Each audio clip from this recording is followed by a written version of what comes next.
مسجد کی حدود میں دوسری جماعت اس لیے درست نہیں ہے. رسول اللہ صلی اللہ علیہ وسلم سے ایک آدھ مرتبہ ثابت ہے کہ ایک صحابی اپنی نماز پڑھ رہے تھے تو آپ نے کسی صحابی کو ان کے پیچھے کھڑا کر دیا.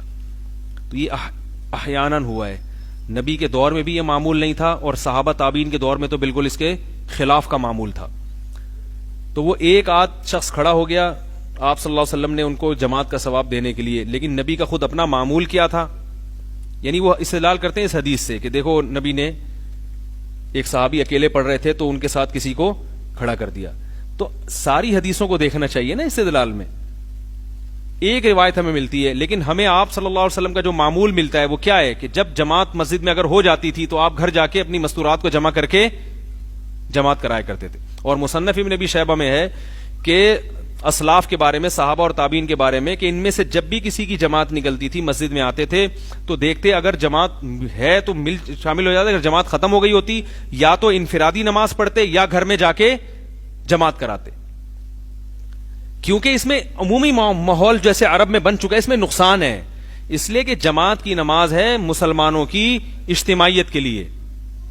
میں ابھی یو اے ای گیا ہوں, سعودیہ جب بھی گیا ہوں تو وہ ایک جماعت سلام پھیرو فوراً دوسری جماعت, وہ سلام پھیرے فوراً. اس کی پر کون سی حدیث ہے بھائی؟ اتنی بڑی بڑی جماعتیں ہو رہی ہیں.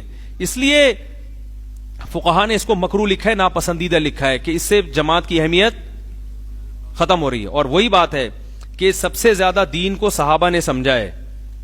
اگر وہ ایک روایت ہے کہ ایک صحابی کو نبی نے جماعت سے نماز پڑھوا دی تو صحابہ کرام نے اس کو فالو نہیں کیا. لو کان خیر لسبقونا الیہ, اگر یہ کام باقاعدہ سنت ہوتا, یہ افضل ہوتا تو صحابہ اس میں پہل کرتے. ہم دیکھتے ہیں کہ صحابہ اور تابعین ایسا نہیں کیا کرتے تھے. لوگ ہمیں حوالے دیتے ہیں سعودی عرب میں ایسا ہوتا ہے, اس زمانے کے سعودی عرب میں کیسا ہوتا ہے یہ بھی تو دیکھا کرو نا. جو صحابہ تابعین تبع تابعین کے دور میں جو سعودی عرب تھا اسی کے بارے میں کہہ رہے ہیں کہ صحابہ ایسا نہیں کرتے تھے. صحابہ تابعین گھر میں جا کے یا تو گھر والوں کو جماعت کراتے یا مسجد میں انفرادی نماز پڑھتے تھے. تو ہم یہ سمجھتے ہیں کہ اس سے جو اس کا معمول جس طرح سے بن چکا ہے اس سے پہلی جماعت کی اہمیت ختم ہو جاتی ہے. اور ویسے بھی مسجد نبوی میں نبی صلی اللہ علیہ وسلم نے دوسری جماعت کی وہ جو ایک انفرادی واقعہ ملتا ہے کہ اجازت دی تھی, تو مسجد نبوی میں تو ویسے بھی دوسری جماعت پر کیا ہے, کوئی پڑھا کے دیکھے. تو وہاں یہ لوگ نہیں کہتے, حدیث میں تو آتا ہے مسجد نبوی کی اور آپ لوگ منع کر رہے ہیں, تو آپ وہاں نہیں کہیں گے کبھی بھی, عربوں کے خلاف ایک لفظ بھی نہیں بولیں گے. سارے کے نزلے ہم پہ گرتے ہیں.